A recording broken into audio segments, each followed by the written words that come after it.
What's up guys? Ako nga pala si Ian. Kadalasang lasing kaya akala ng iba walang pangarap. Tara samahan nyo ako. Sabi nga nila, bagong umaga, bagong pag-asa. Kaya ito na naman ako papasok sa aking trabaho at makipagkulitan sa mga katrabaho. At syempre, di mawawala yung magpasikat sa ating mga amo. Kaya ito, maaga na naman tayo babiyahe. Para maisip nila, determinado talaga tayong pumasok sa araw-araw. Sayo, grabe na pagpapasikat mo boy, baka ma-regular ka. Joke lang, kailangan talaga natin bumiyahe ng maaga kasi malayo-layo ang duty natin ngayong araw. Kaya tara, let's go! Goods!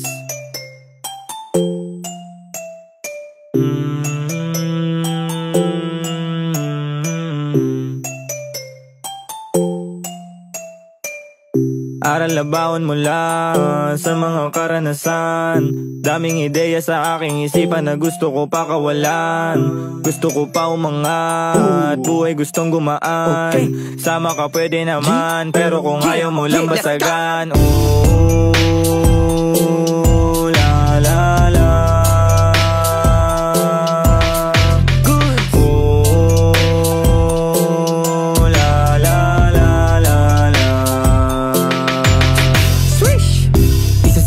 Natutunan, pag-isipan bago napasukin. Kung ayaw mo, buhay mo mahasel. Gumalaw, kailangan mo humasel para di kang mapahamak. Pag-ibig panghawakan mo hanggang sa'yo mahanap. Pangarap mo, banata mo, gawin ang nararapat. Lakihan mga hakbang, huwag ka lang naman nanapak. Yeah, yeah, sinisipagan, gumagalaw. Unti-unti ko natatanaw.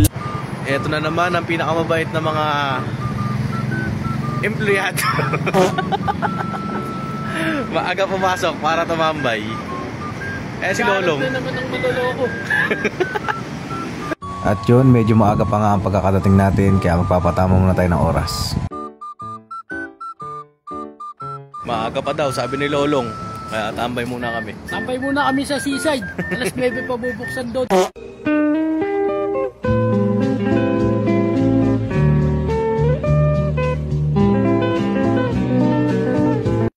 At yun, simulan na ng ating trabaho at magpasikat sa ating mga amo. Simulan natin sa paglalakad para warm up natin ngayong araw. At busy na nga ang ating mga kaibigan na nag-aayos ng props nila na gagamitin ngayong araw. Pre, ano yan pre? Gumagawa ang tulugan pre?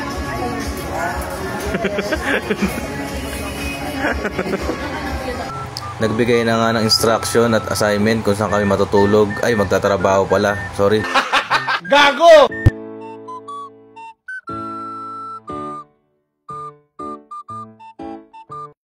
Tamang kape oh. Tamang kape. Tamang kape na si Lolong. Sarap buhay.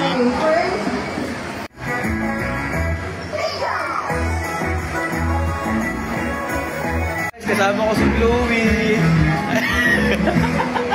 Si Bluey. At habang nagbibideo nga ako, biglang dumating ang ating boss. Bossing, kamusta ang buhay-buhay?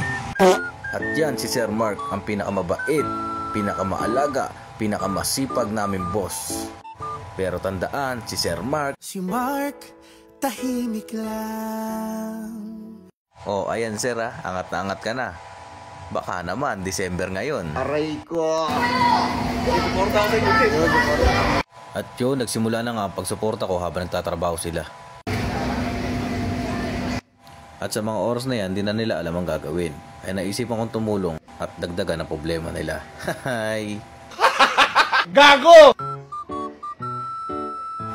Ayos talaga. Laki na naitulong mo boy. Umalis ka na dyan. Di sila matatapos.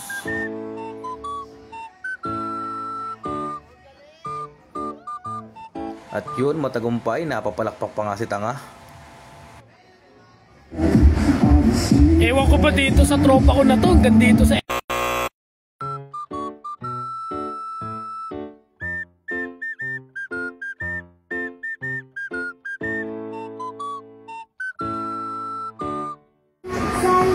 Tanggap si Lolo.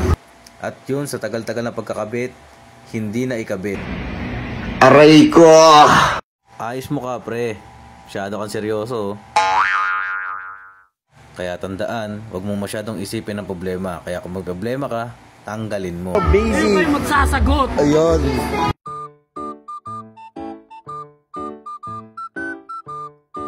At Yun, lumipas na nga ang oras. Malapit na matapos ang duty. Nakaloko ka na naman ng isang araw, boss. Ang lupit mo. Aasuhin ka ni Lolo. Long, asuhin mo! Asuhin mo, Long! Yun, tapos na nga isang araw at pauwi na nga tayo. Makikipagsiksikan na naman tayo sa biyahe. Let's go!